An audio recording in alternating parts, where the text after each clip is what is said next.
let yourself down again. And darkness comes to mind, whispering it's done. You can't do a thing, but then gentle sweet.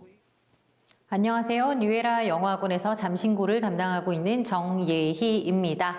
2025학년도가 되고 이제 고1이 된 친구들이 벌써 중간고사를 다 치르고 이제 시험이 어떻게 나왔는지 제가 분석 설명회를 열게 되었습니다. 어머님들께서 시험 치고 난 이후에 우리 아이만 이렇게 시험을 못 봤나? 라고 생각하시는 분들도 계신 것 같고 우리 애만 이렇게 잘 봤나? 시험이 쉬웠나? 라고 생각하시는 어머님들도 계신 것 같습니다. 시험이 어떻게 나왔는지 어떤 변화가 있는지에 대해서 저랑 함께 살펴보도록 하겠습니다. 먼저 목차를 말씀드릴 텐데요. 처음엔 이번 잠신고 1학년 친구들 첫 시험 총평에 대해서 말씀을 드리고 시험 분석 그리고 세 번째 기출문제로 한번 구체적으로 어떤 문제가 나왔는지 살펴보겠습니다. 그리고 기말고사는 이제 어떻게 대비해야 될지 대비 방법과 수업 언제 있는지 어떻게 수업을 하는지에 대해서 말씀드리도록 하겠습니다. 자, 중간고사 총평입니다.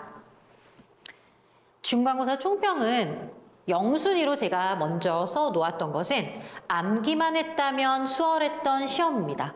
우리 사실 고등학교 시험은 암기로 되지 않고 변형이 워낙 많기 때문에 아무리 암기를 했다 해도 그걸로 100점 맞기는 힘들어요. 하지만 이 시험은 암기를 했다면 고득점이 가능했던 시험이었다고 말씀드릴 수 있겠습니다. 그리고 첫 번째, 작년에 비해 난이도가 하락했다. 작년에는 정말 암기를 해도 서술형 한 2문제 풀 수 있었을까요? 암기가 서술형에 직접적인 연관이 없이 정답까지도 다 바뀌는 시험으로 1학년 1학기 기말고사 때부터는 스타일이 확 바뀌었어요. 근데 올해 같은 경우에는 선생님들도 바뀌시고 해서인지 모르겠지만 첫 시험은 우선 암기로 가능했다. 두 번째입니다. 여전히 변형은 많았다. 변형이 많았지만 그 변형이 아이들의 변별까지 이르지 못했다. 변형이 많았지만 대부분 읽히는 변형이었다.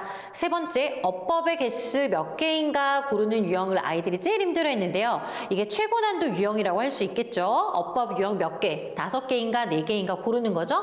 이런 최고 난도 유형은 작년까지는 우리 아이들을 굉장히 괴롭혔는데 올해는 출제되지 않았습니다.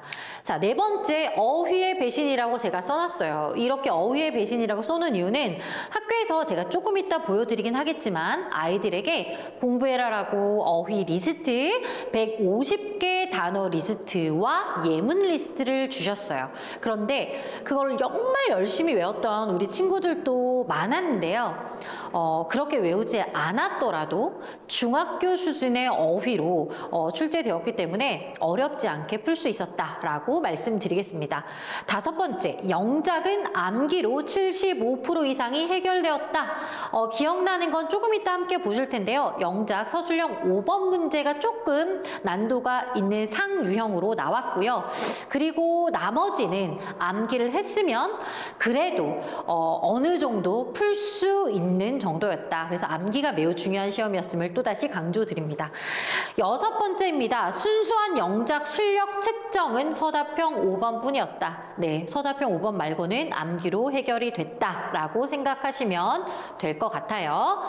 자, 시험 분석입니다. 2025년도 우리 중간고사 시험 범위는 교과서, 모의고사, 단어 프린트, 문법 프린트로 구성이 되어 있었는데요. 작년이랑 좀 달라진 점은 단어 프린트가 생겼습니다. 단어 프린트는 원래 2학년이 있었는데 2학년 선생님이 1학년으로 내려오시면서 2학년은 단어 프린트가 없어졌고요. 1학년은 단어 프린트가 생겼습니다. 자, 그래서 교과서는 늘 똑같죠. 1, 2과 3, 4과 이렇게 2과씩 나오고 있고요. 모의고사는 다른 학교처럼 40개 이상, 50개 이상의 모의고사 지문이 들어가진 않고요. 이 학교는 16개에서 20개 정도 들어가는데 올해의 첫 시험은 20개의 지문이 해당되었습니다. 자, 이게 순서대로 들어가는 게 아니라 2022년부터 2024년까지 사이에서 선생님이 선별하셔서 들어간다라고 생각하시면 될 것 같고요. 단어 프린트 150개, 아까 말씀드렸던 그 단어 프린트 예문까지 있는 거고요. 문법 프린트는 매년, 특히 작년부터는 선생님께서 직접 성문 종합영어에 있는 이론들을 포함시키신 것도 있고 또 여러 가지 추가하시고 각색하셔가지고 문장의 오형식, 동사의 시제와 같은 것들이 문법 프린트로 준비되어 수업이 진행되었습니다.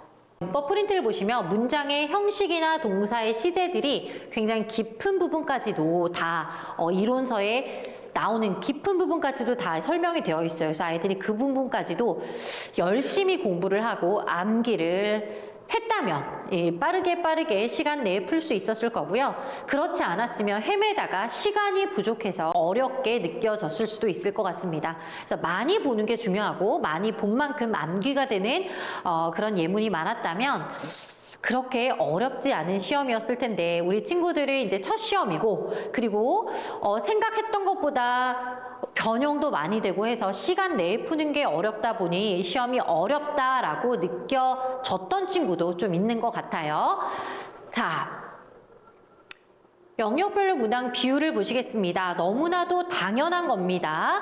자, 독해가 가장 많은 비율을 차지하겠죠? 너무나 당연해요. 지문이 거의 다 읽기이기 때문에 독해 유형이 가장 많고요. 그 다음에 어법과 어휘, 영작 이런 순서로 많은데 독해 양이 많다고 해서 이게 변별 문항이다라고 생각하시면 안 되고 변별 문항은 이번엔 영작이었다. 작년엔 어법이었는데 어법은 그렇게 어렵게 나오진 않았다라고 정리하시면 될 것 같습니다. 그러니 영작을 함께 보시면 영작은 당연히 선택형에서는 영작이 없겠죠? 네, 선호술형에서 영작을 보시면 교과서에서 두 문항이 나왔습니다. 우리 교과서에서 많은 양의 문제가 나오진 않아요. 그럼에도 불구하고 이렇게 영작이 교과서에서 나왔기 때문에 교과서 암기 필요합니다. 모든 예문을 외울 필요는 없어요. 하지만 선생님이 정해주는 예문들이 있습니다. 그런 문장들은 반드시 암기해야 시간 절약도 되고 변형에 대비할 수가 있습니다. 자, 그리고 모의고사에서 세 문항이 나왔습니다. 그리고 어법이 교과서 하나, 모의고사 하나, 문법 프린트 하나 이렇게 골고루 어법이 출제되었습니다. 자, 그래서 총 아이들은 34문항을 풀어야 했고요. 어떻게 보면 양이 많다고 느껴질 수도 있으나 암기가 기반됐다면 시간이 절약되어서 정말 중요한 어려운 문제 시간 할애를 할 수 있었을 겁니다. 자, 세부문항 분석입니다. 오른쪽에 보시면 변형이 되었는지 안 되었는지가 나오죠? 변형은 기본적으로 고등학교에서는 많이 된다. 변형이 많이 되었지만 그렇다고 해서 어렵진 않다. 왜냐? 아이들은 어떤 지문이 나올지 이미 다 공부를 했죠. 그렇기 때문에 주제랑 이 스토리 내용 요약은 이미 머릿속에 다 되어 있어요. 그러니 사실은 변형이 되어도 독해는 할만하다라고 생각하시면 되고요. 난이도도 보면 그냥 중하, 중, 중상 하나 정도 어법 요렇게 되어 있고 그냥 거의 다 맞출 법한 문제다. 객관식은 그렇게 어려워서 틀릴 것은 없고 실수를 할 수는 있겠으나 내가 몰라서 틀릴 정도의 고난도는 절대 아니었다라고 생각하시면 될 것 같고요. 23번 보시면 교과서 2과랑 외부 문제가 이렇게 결합되어 있죠.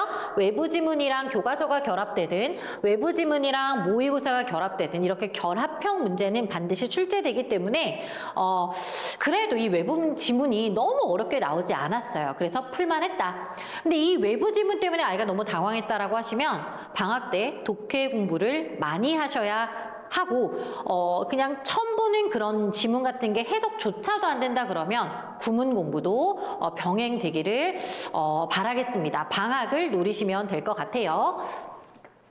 자, 서술형입니다. 서답형은 지금 5번이 제일 어려웠다고 아까 제가 말씀드렸죠? 5번이 난이도 상이고요. 다른 것들은 그래도 뭐 중상이 있긴 하지만 그래도 중하까지도 있다. 중하에서 상으로 분표되어 있고요.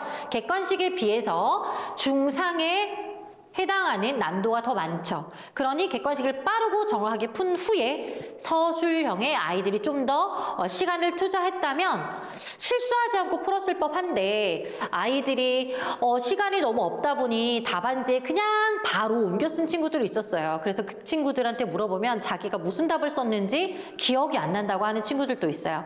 그렇게 되면은 정확한 답은 이제 선생님들께서 채점을 다 하실 때까지 좀 기다려야 하는 좀 문제가 있긴 하지만 그래도 서술형이 예전에 비해서는 그렇게까지 어렵진 않았다. 여기서 우리가 배울 수 있는 교훈은 암기하라고 하는 건 반드시 암기해야 된다. 그래야 시간을 줄일 수 있다. 자, 서답형에서도 마찬가지로 서답형 1번은 두 지문을 결합한 유형으로 나왔고요. 문법 프린트에서도 나왔기 때문에 한 문제밖에 안 나왔다고 해서 그냥 풀 수 있을 것 같은데라고 생각하지 말고 마르고 닳도록 달달 암기가 될 정도로 빠르게 풀 수 있을 정도의 암기가 내재되어 있어야 했겠습니다. 자, 넘어가겠습니다. 기출문제, 그럼 문제는 어떻게 나오는지 한번 살펴보겠습니다. 어법은 작년에도 가르치셨던 성문종합영어를 사랑하시는 김땡땡 선생님께서 이제 문법 프린트를 제공해 주십니다. 고등학교 학생들에게 어떻게 문제를 출제해야 되는지 문제를 굉장히 정성스럽게 잘 내시는 선생님이시고요. 성문종합영어를 애정하시고 변형 잘 하시고요. 문법 이론 프린트를 영어 버전으로 출제해서 사실은 그냥 번역서 같은 것을 이번에 내셨어요. 그래서 제가 좀 이따 보여드릴 텐데 기본 독해 능력이 좀 필요했다라고 말씀드리겠습니다. 마지막으로 형식에 대한 이해가 있더라도 1번 문제부터 아이들이 처음 보는 외부 지문 긴 것이 나오면 아이들이 당황할 수 있어서 본인의 기본 독해 능력이 발휘가 안 됐을 수도 있겠다라고 예상을 해봤습니다. 자, 실제 시험입니다. 실제 시험은 왼쪽이고요. 오른쪽 같은 경우에는 학교에서 내어준 프린트예요. 학교에서 내어준 프린트 요거 가지고 아이들이 공부를 했을 텐데 보시면 표가 나와 있고 이 형식이 뭔지 이 형식이 뭔지를 짧은 예문 속에서 아이들이 배우게 돼요. 사실 이 예문은 성문종합영어 1장에 나오는 제일 첫 번째 나오는 예문이고 저도 많이 가르쳤던 것인데 작년에도 선생님께서 사용하셨던 요 프린트인데 요 내용이 올해도 프린트로 나왔습니다. 다만 이 내용을 이해했다 하더라도 실제 시험에는 이렇게 이 형식에 대한 내용을 번역본, 문법서 번역본으로 선생님께서 출제를 하셨어요. 그래서 자동사는 뭔지, 타동사는 뭔지 애들이 처음 들어보는 그런 용어들을 가지고 transitive verb는 어떤 거야? 목적어를 필요로 하지. intransitive verb는 어떤 거야? 목적어를 필요로 하지 않지? 라는 설명이 나와 있는 글을 이해를 했어야 돼요. 물론 이론적으로 삼형식은 뭐야, 사형식은 뭐야, 타동사는 뭐야, 자동사는 뭐야를 이미 너무나도 숙지를 하고 있으면 이거는 무슨 타동사 얘기구나, 이건 자동사 얘기구나 알겠지만 독해를 무서워하고 형식에 대한 이해가 좀 부족한 친구들은 첫 번째 지문부터 내가 모르는 지문이 나왔기 때문에 당황할 수 있어서 원래 실력이 안 나왔거나 시간을 많이 소요할 수도 있었겠다라고 말씀을 드리겠습니다. 시험 문제가 그렇게 어렵진 않았지만 시간이 부족하면 실수가 나오거나 본인 실력이 안 나오겠죠. 그래서 아이들에게 좀 시간을 부족하게 만들 수 있는 유형으로 나왔습니다. 자, 독해 가겠습니다. 작년 기준 변형의 수준이 낮고 변형이 작년은 어렵게 됐어요. 그렇지만 올해는 변형이 좀 수준이 낮고 예측 가능한 유형이었다. 작년에 워낙 시험이 어려웠습니다. 작년에 제가 이제 가르칠 때 보면 이전 연도, 그 전년도, 그 전전 연도에 비해서 작년에 시험이 역대급으로 어려웠었어요. 특히 1학년, 1학기, 기말고사부터 어려워졌는데 기말고사가 매우 어려웠습니다. 그런데 올해는 그 정도의 변형은 나오지 않았어요. 그리고 작년 시험지를 열심히 연구했기 때문에 이런 유형으로 나오겠구나라고 했던 유형으로 예측 가능하게 나왔습니다. 그래서 ULI에서 공부했던 친구들은 사실 예측 되었던 대로 시험이 나왔고 학원에서 늘 시험을 풀었던 것보다 좀 쉽게 나왔습니다. 그래서 학원에서 푼 것이 훨씬 어려웠어서 미리 마음의 준비가 좀 된 채로 실제 시험을 본 것 같아요. 자, 그 다음 네, 학원에서 다 배웠던 대비했던 유형이다. 고등에서 독해는 변별 문항이 아니다. 아까 말씀드렸죠? 내용을 다 알고 푸는 거기 때문에 실질적으로는 영작이나 어휘나 어법이 변별 유형이 돼야 되는데 올해는 영작이었다. 자, 독해는 어떻게 나왔는지 보시면 독해는요 좀 길었습니다. 뭐가 길었냐면 사실 내용이 길었다라기보다는 지문은 여기서부터 여기까지가 지문이었습니다. 하지만 선지가 1번 선지가 여기서부터 여기까지, 2번이 여기까지, 3번이 여기까지 해가지고 5번까지 선지가 이만큼이었어요. 그러니까 선지가 어떻게 보면 여기서부터 여기까지가 선지이고 지문은 그것의 한 3분의 1 정도 되는 거죠. 선지를 빠르고 정확하게 읽어내는 그리고 그것이 무엇을 의미하는지 파악해내는 독해 능력이 필요했다. 하지만 독해를 하지 못할 정도의 그런 어휘나 구조로 쓰여져 있지 않기 때문에 그냥 기본 독해 능력이 있으면 풀 수 있었다. 기본 독해 능력이라고 하면 고1, 2수준의 모의고사를 해석해내는 능력 정도로 정리하겠습니다. 빠르고 정확한 독해가 필요했다. 라고 정리를 하고 넘어가도록 하겠습니다. 자, 그 다음에 어휘의 배신입니다. 150개 단어 리스트를 학교에서 주고 우리 공부 잘하고 성실한 친구들이 열심히 단어를 외웠고 저도 열심히 아이들에게 테스트를 치렀어요. 근데 이 어휘가 이렇게 쉽게 나올 수 있을까요? 중학교 수준의 단어를 문맥상 낱말의 쓰임 스타일, 즉 수능 스타일로 문제를 내셨어요. 내신 스타일로 더 깊고 어렵게 내시지 않으시고 그냥 풀 수 있는 유형을 정말 쉬운 단어를 활용해서 문제를 내셨습니다. 한번 볼까요? 단어 프린트는 왼쪽처럼 이런 프린트로 학교에서 아이들에게 외워라고 얘기를 하셨어요. 그래서 이걸 보면 여기는 단어가 이렇게 나옵니다. 단어가 나오는 거고 품사가 나오고요. 단어 뜻이 나오고요. 여기는 전부 다 뭘까요? 예문이에요. 그러니 우리 공부 잘하는 친구들은 어떻게 했을까요? 예문도 달달달달 외운 친구들도 많아요. 자, 그렇게까지 외웠는데 우리 실제로 시험은 어떻게 나왔냐면요. 요 수준으로 나왔습니다. Abstract, emphasize, thoroughly, beneficial, maintain select effective contrast, object. 요런 단어 너 무슨 말인지 알아? 요 수준으로 나왔어요. 그러니 얼마나 단어가 중학교 수준이면서 아이들의 노력에 반하는 그런 약간 배신감을 느끼는 어휘 수준으로 나오지 않았습니까? 자, 오른쪽에 제가 만들어 놓은 것은요. 실제 시험이 어떻게 나왔는지를 보여드리는 건데요. 실제 시험이 밑줄이 한 단어에 하나씩 이렇게 적혀져 있고 이게 문맥상 어울리지 않는 건 몇 번이야 라고 출제되었습니다. 유형은 수능 유형이에요. 수능의 30번 문제 유형으로 8번도 9번도 이렇게 출제가 되었는데 문제는 여기 나오는 지문이 외부 지문이에요. 선생님께서 단어 리스트에 나온 단어 중에서 출제하고 싶으신 것을 이렇게 단어를 써 넣으시고 그리고 문장, 지문은 선생님께서 외부 지문으로 써 넣으신 거죠. 근데 외부 지문이 해석이 너무 쉬워요. 그래서 처음 보는 지문이라도 너무 쉽게 풀리는 거라 별로 문제가 되지 않았다라고 말씀드리겠습니다. 자, 서답형이 제일 문제였고 아이들이 힘들어 했었고 내가 이렇게 못하나라고 좌절감도 느꼈을 법하고 그런데요. 보시면 서답형 5번만 좀 살펴보실게요. 2024년 3월 41번, 42번에서 출제되었고 상이고 변형이 되었습니다. 그리고 배점을 보시면 각 3점, 각 1점, 각 2점, 각 2점, 각 2점, 각 2점 이렇게 돼 있다라는 건 이제 서브 문제가 계속 있다라는 거죠. 여기 문항이 8문항으로 서답형이 정해져 있더라도 그게 진정한 8문항이냐? 그렇지 않다. 서브 문항이 있기 때문에 빠르고 정확하게 읽고 풀고가 돼야 됐다. 암기를 했으면 그래도 75%까지는 풀 수 있었을 것이고 서답형 5번을 푸는데 시간을 좀 더 투자할 수 있었을 것입니다. 자, 그러면 한번 보실게요. 5번이 도대체 어떻게 나왔기 때문에 애들이 그렇게 어려워했는가. 5번 문항의 지문은요. 다음 글을 아래와 같이 요약하고자 한다.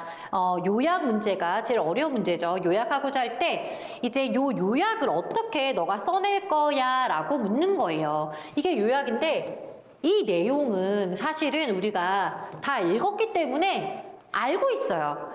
시험 범위니까 당연히 알겠죠? 근데 이거를 선생님이 원하는 A와 B로 요약을 해야 되고 우리가 잘 읽어봐야 되는 게 조건이죠? 보기의 단어 모두 사용해야 되고 형태 변형이 없습니다. 그러니 그대로 써야 돼요. 단어 추가도 없습니다. 그냥 그대로 이거 가지고 써야 되고요.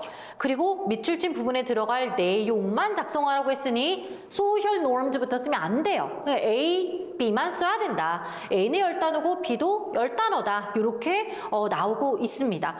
그래서 단어도 이렇게 줬기 때문에 이거 가지고 막 배열을 해야 되는데 선생님이 원하는 정답은 이거였어요.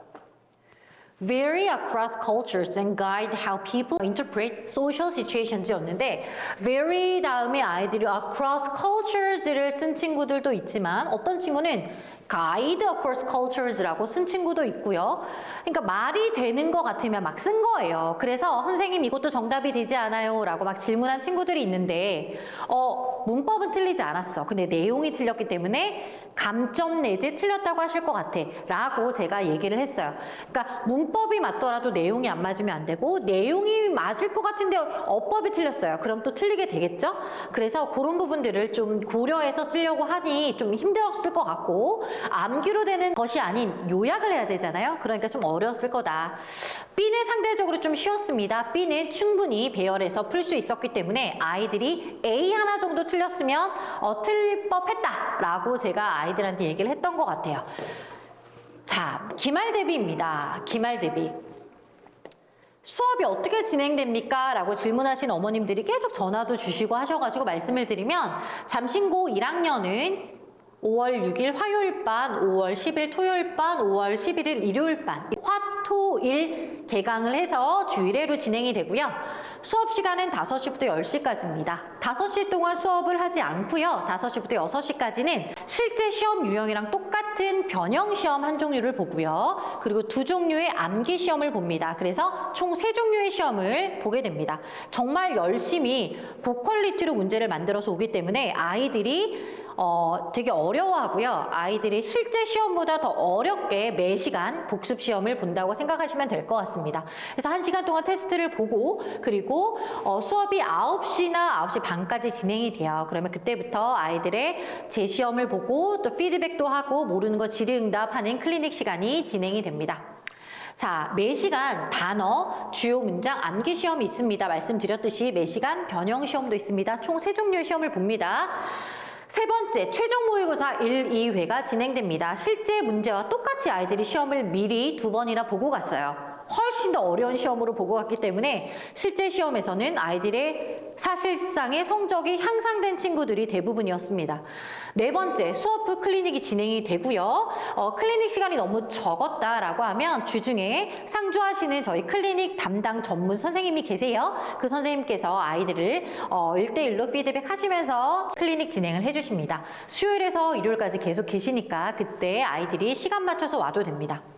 어떤 자료로 공부를 했고 어떻게 공부를 할 예정인지 말씀을 드리면 교과서 개별 자료가 나가고요. 그리고 모의고사 자료가 역시 나갑니다. 그리고 실전 모의고사 2회 나갔던 실제 모의고사, 파이널 모의고사가 나가고요. 직보 자료, 이 직보 자료는 핵심적인 부분을 제가 다 표시해 놓고 시험에 나올 법한 걸 다 정리해서 직보 자료로 나갑니다.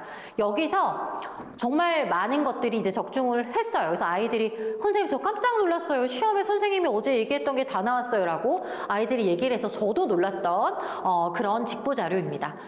자, 그리고 테스트 자료입니다. 변형 테스트가 있고요. 문장 암기 테스트가 있고요. 그리고 학교 프린트 어법을 받으면 어법 테스트를 볼 거고 단어를 받으면 단어 테스트를 보게 됩니다. 그래서 항상 그냥 넘어가지 않고 바로바로 테스트를 친다라고 생각하시면 될 것 같습니다.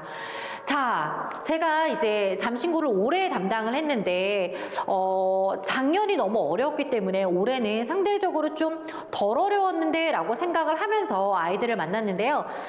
뉴에라에서 공부했던 친구들이 다행히 시험을 생각보다 잘 본 것 같아요. 그래서 저는 다른 친구들도 잘 보지 않았을까라고 생각은 하고 있는데 서술형 채점이 어떻게 될지 그리고 부분 점수를 어디까지 주실지에 따라서 아이의 등수는 달라질 수 있으니 지금 너무 23등 안에 못 들었다고 좌절하실 것도 아니고 또 기말고사가 있으니 기말고사는 더 어렵지 않을까요?